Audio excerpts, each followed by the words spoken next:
ధర్మంలో పండగలకు, వ్రతాలకు, పూజలకు చాలా చరిత్ర ఉంది. ఇక ప్రతీ నెల అమావాస్య తిథి వస్తుంది. కానీ పుష్యమాసంలో వచ్చే అమావాస్యను మౌని అమావాస్య అంటారు. ఆ రోజు చాలా పుణ్యతిథి. మౌని అంటే సంస్కృతంలో మౌనంగా ఉండటం. ఈ దినాన మౌన దీక్ష పాటించాలి.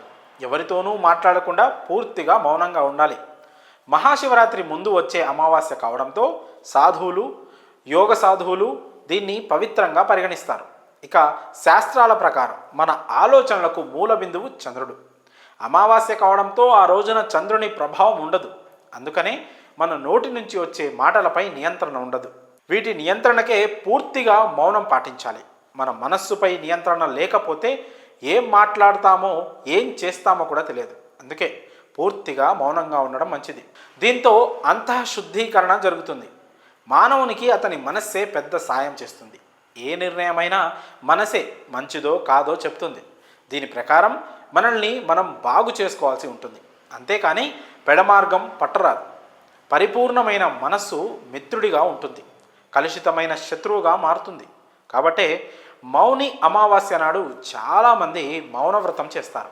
అయితే అసలు మౌని అమావాస్య రోజు ఎలాంటి నియమాలు పాటించాలి, ఈ రోజు ప్రత్యేకత ఏంటి, ఇలాంటి అన్ని విషయాల్ని ఇప్పుడు మనం తెలుసుకునే ప్రయత్నం చేద్దాం. ఈసారి మౌని అమావాస్య జనవరి 29న వచ్చింది. ఈ రోజున పవిత్ర నదుల్లో పుణ్యస్నానం చేసి సూర్య నమస్కారాలు చేయాలి. శ్రీహరి, లక్ష్మీదేవి, గంగామాతను పూజించి హారతి ఇవ్వాలి. శివాలయానికి వెళ్ళి నవగ్రహాలకు ప్రదక్షిణ చేసి శివుడికి రుద్రాభిషేకం చేయాలి. ఇక అవకాశం ఉంటే మౌనవ్రతం పాటిస్తే మంచిది. ఇక ముఖ్యంగా పితృదేవతలకు వారి పేర్లు చదువుతూ 3 సార్లు నువ్వులు, నీళ్లు కలిపి తర్పణాలు వదలాలి. ఉపవాస దీక్షను ఆచరించాలి. దానం ఇవ్వాలి. సాయంత్రం తులసి దగ్గర ఆవు నెయ్యి దీపం వెలిగించాలి. ఇక ఇప్పుడు మౌని అమావాస్య రోజున చేయకూడని పనులేంటో తెలుసుకుందాం. జనవరి 29న స్నానం చేసేంత వరకు ఎవ్వరితోనూ మాట్లాడకూడదు. మౌని అమావాస్య రోజు శాంతంగా ఉండాలి. ఎవ్వరితోనూ దురుసుగా ప్రవర్తించకూడదు. ఇలా చేయడం వల్ల మీరు శనిదేవుని ఆగ్రహానికి గురవుతారు. మౌని అమావాస్య రోజున నిర్జీవ ప్రదేశాలకు, శ్మశాన వాటికల వద్దకు వెళ్ళకూడదు. ఇక మౌని అమావాస్య రోజున మీ ఇంటికి ఎవరైనా బిచ్చగాడు వస్తే వారిని ఖాళీ చేతులతో అస్సలు తిరిగి పంపవద్దు. నెలల క్రితం తెలంగాణ, ఆంధ్రప్రదేశ్లో రచ్చరచ్చ చేసిన లేడీ అఘోరి అలియా శ్రీనివాస్ ఇప్పుడు మరోసారి తెలంగాణలో హల్చల్ చేస్తున్నారు. మంగళవారం మధ్యాహ్నం సమయంలో కుమరవెల్లి ఆలయానికి వెళ్ళిన అఘోరిని చూసేందుకు జనం ఎగబడ్డారు. ఆమె ఆశీర్వాదం పొందేందుకు గుంపులుగా ఆమె వైపు దూసుకెళ్లారు. ఈ క్రమంలోనే అఘోరి ఆలయ ప్రవేశం చేసే క్రమంలో సిబ్బంది ఆమెను అడ్డుకున్నారు. ఒంటిపై బట్టలు వేసుకొని ఆలయంలోకి రావాలని, జనాలను ఇబ్బంది పెట్టొద్దని కోరారు. అయినప్పటికీ ఆమె ససేమీరా అంటూ లోపలికి వెళ్లేందుకు ప్రయత్నించగా ఆలయ అధికారులు కలగజేసుకొని బలవంతంగా బట్టలు తొలగించారు. ఈ క్రమంలోనే తీవ్ర అసహనానికి గురైన అఘోరి కోపంతో ఊగిపోయింది. తనతో ఫోటోలు దిగాలనుకున్న వారిని భయాందోళనకు గురి చేసింది. అయినా వినకుండా తన దగ్గరకు వచ్చిన జనంపై కత్తితో దాడి చేసింది. కారులో తన వెంట తెచ్చుకున్న పెద్ద కత్తితో 2-3 గాయపరిచింది. ఓ వ్యక్తిని వెన్నులో పొడవగా చర్మంపై అతనికి 3 ఇంచుల రంధ్రం పడింది. అయితే ఈ ఘటనను సీరియస్గా తీసుకున్న ఆలయ సిబ్బంది వెంటనే పోలీసులకు సమాచారం ఇవ్వగా వెంటనే అఘోరిని పోలీసులు అదుపులోకి తీసుకున్నారు. అఘోరిపై అటెంప్ట్ టు మర్డర్ కేసు పెట్టే అవకాశం ఉన్నట్లు తెలుస్తోంది. అలాగే పబ్లిక్లో న్యూసెన్స్ క్రియేట్ చేసినందుకు చట్టరీత్యా చర్యలు తీసుకునేందుకు పోలీసులు సిద్ధమైనట్లు సమాచారం. ఇటీవల కరీంనగర్ నుంచి పెద్దపల్లి వైపు వెళ్తున్న క్రమంలో అఘోరిని కొంతమంది ఆకతాయిలు వెంటపడి వేధించారు. దీంతో కారు ఆపి వారిపై కూడా దాడి చేసేందుకు ప్రయత్నించింది.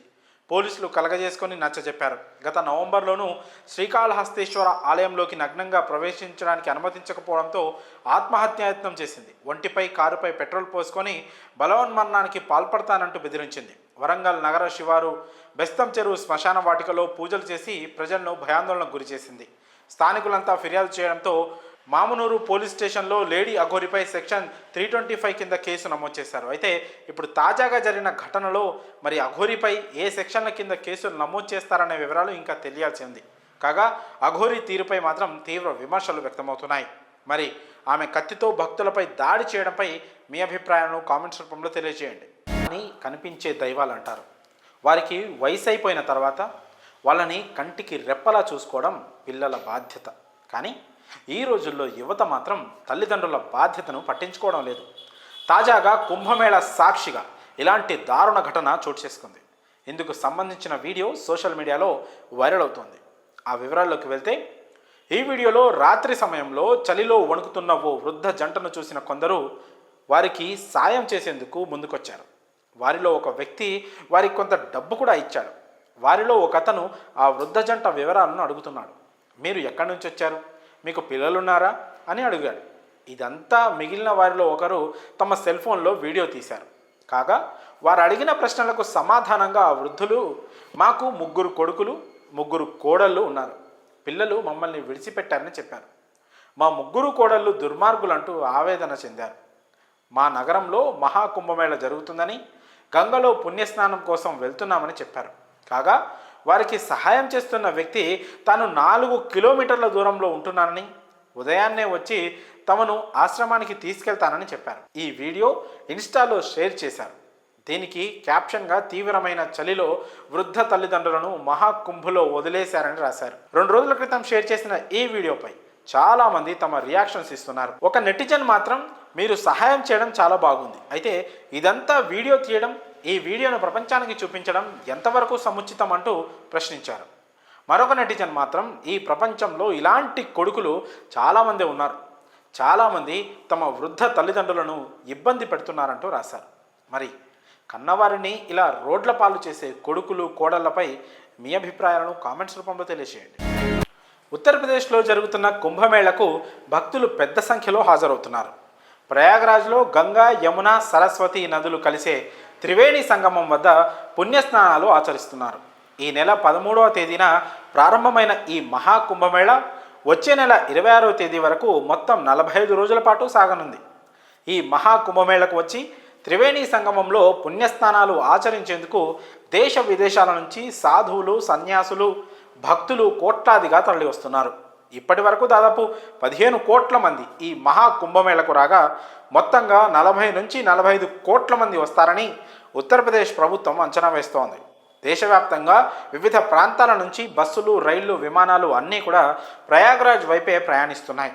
ఈ క్రమంలోనే ఆ మహాకుంభమేళకు వెళ్లాలని భావించిన ఢిల్లీకి చెందిన అరవింద్ అలియాస్ భోలా ఎవరూ చేయని పని చేశాడు. ఢిల్లీ నుంచి ప్రయాగ్రాజ్లోని మహాకుంభ్ నగర్కు చేరుకునేందుకు, తిరిగి వచ్చేందుకు అతడి వద్ద డబ్బులు లేవు. దీంతో దొంగతనం చేయాలని నిర్ణయించుకున్నాడు. ఈ క్రమంలోనే ఈ నెల 17న ఢిల్లీలోని దబ్రీ ప్రాంతంలోని రాజ్పురిలో ఏకంగా 3 ఇళ్లల్లో చోరీలకు పాల్పడ్డాడు. ఆ 3 ఇళ్లల్లో బంగారం, వెండి ఆభరణాలు, ఇతర ఖరీదైన వస్తువులను దొంగిలించాడు. ఆ వస్తువులను విక్రయించి వచ్చిన డబ్బుతో తనతో పాటు తన స్నేహితులను కూడా మహాకుంభమేళకు తీసుకెళ్లాలని అరవింద్ భావించాడు. అయితే తానొకటి తలిస్తే దైవం మరొకటి తలుస్తుందన్నట్లు అరవింద్ అనుకున్నవి ఏవీ జరగలేదు. చోరీ చేసిన తర్వాత బాధితుల ఫిర్యాదుతో రంగంలోకి దిగిన పోలీసులు అరవింద్ను గుర్తించి అరెస్ట్ చేశారు. అసలు దొంగతనం ఎందుకు చేశామని ప్రశ్నించగా అసలు విషయం వెల్లడించాడు. ఇక తనకు 7 అక్కా చెల్లెలు ఉన్నారని, తన తండ్రి రోజువారీ కూలీ పనిచేస్తుంటాడని, తల్లి ఇళ్లలో పని మనిషిగా పనిచేస్తుందని వివరించాడు.